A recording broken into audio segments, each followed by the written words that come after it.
September, October 1862. A wounded man dies, even though young Richard tries. Thousands of wounded from the fighting-filled homes across the county, including the Rutherfords in Charlestown. Richard Rutherford recalls what must have been a maturing experience helping a dying man. Captain Keels from South Carolina. Richard Rutherford wrote, "A Captain Keels from South Carolina was brought to our home very badly wounded and lived but a day or two. My mother left him to me to look after, as she and my sister were caring for others who filled the house. She and others of the family came at times to see how I was getting on. On the second day, I think, I noticed a change in his breathing, and so called my mother. She came in just as he breathed his last. We came out and closed the door, and then I returned with 2 soldier nurses and prepared his body for burial. Keels was buried with a short service by Reverend Dutton in the nearby Edge Hill Cemetery, along with many others." Monday, October 6, 1862, Confederate General Stonewall Jackson writes his thanks to Mrs. Rutherford. "My dear Mrs. Rutherford, your delicious, present, and kind note reached me when I was near Halltown, September 14, and I much regret not being able to call and see you and return my thanks in person, but at this late date I beg you to accept them." Tuesday, October 7th, 1862. Ellen and Jenny Rutherford likely go to the ball at the Dandridge's Bower.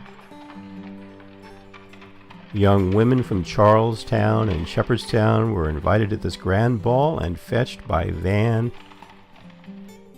The day after the ball, General Stuart was ordered to cross the Potomac above Williamsport with about 1,500 cavalrymen.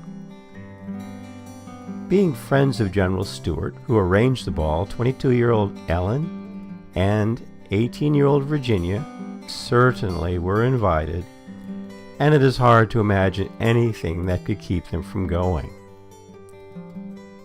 18 was not too young for a woman to attend. 18-year-old Netta Edmonia Lee from Shepherdstown was there. The Bower and the Grand Ball's musical program. William Blackford remembered the ball fondly. Tuesday evening, October 7th, we had at headquarters a capital band of singers who were accompanied by Sweeney on his banjo, Bob, the General's mulatto servant, on the bones, and occasionally by a violin and other instruments, but the main standby was Sweeney and his banjo. And every evening at the Bower, this formed part of the entertainment. So farewell forever to old Tennessee. Farewell, my Lilly Dear, don't weep for me. Farewell forever to old Tennessee. Farewell, my Lilly Dear, don't weep for me.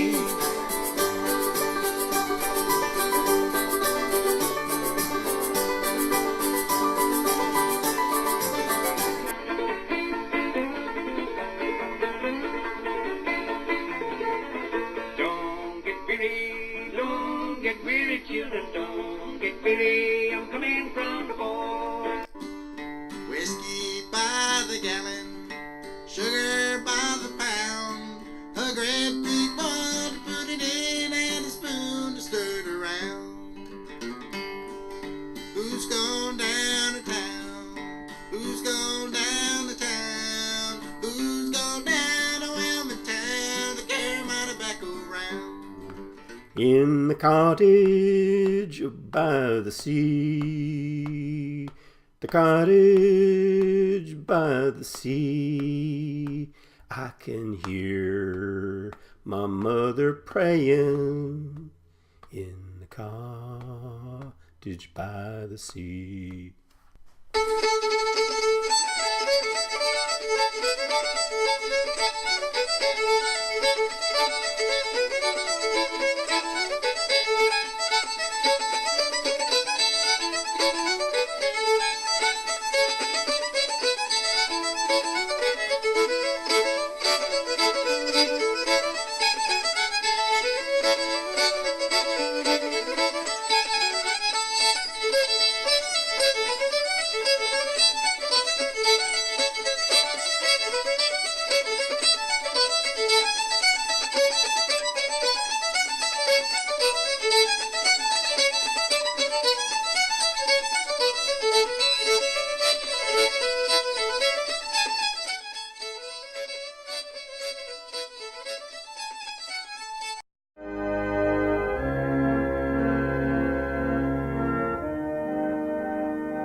Now, Eros von Bork and Tiernan Bryan had been taken secretly upstairs for preparations under the Dandridge's care.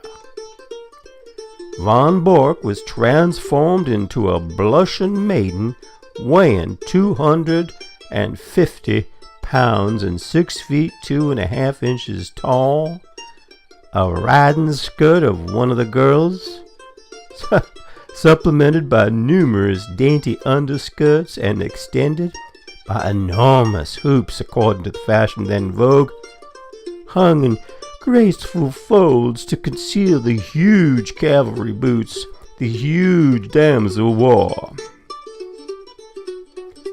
Her naturally ample bosom palpitated under skillfully arranged pillows, and was gorgeously decorated with the Dandridge family jewelry and ribbons, while a love of a bonnet, long braids of hair, and quantities of powder and rouge completed her toilette, and in her hand she flirted coquettishly with a fan of huge dimensions.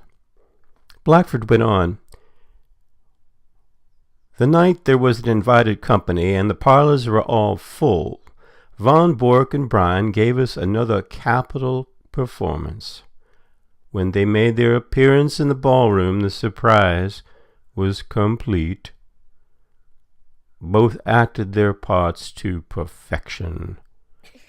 Paddy entertained the fair girl on his arm with loud and humorous remarks as they sauntered around the room, to which she replied with simpering affectation that was irresistibly ludicrous. No one had the faintest conception as to who they were, so perfect was the disguise. Before the company recovered from the surprise of their appearance, the music struck up a lively waltz, and round the couple went. Faster and faster went the music, and faster flew the strangers.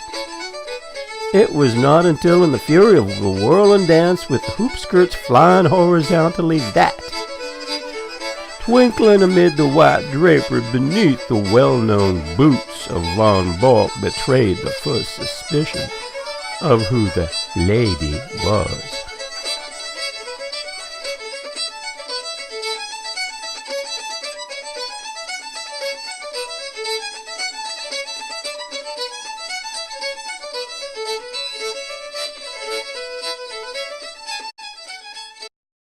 Late October 1862, Jeb Stuart brings his banjo man to the Rutherfords. Richard Rutherford recalled General Jeb Stuart's visit to the Rutherford home after his cavalrymen entered Pennsylvania from the Bower via Williamsport, Maryland, and rode around the entire Federal Army commanded by General George McClellan, and returning safely to the Bower on October 14th.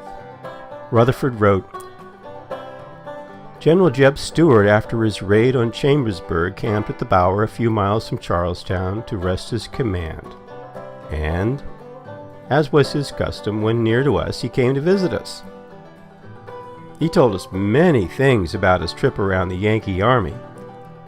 While at our home, he took from his pocket a large oak leaf, pinned it in a floral album on the table, and wrote, This leaf was plucked by me in the Blue Ridge Pass on my return from the raid around General McClellan's army, with the date and other comments. Jeb Stuart often brought his aide, Sweeney, who was a famous banjo picker and used to sit on one side of the sofa with Sweeney on the other, telling him what to play.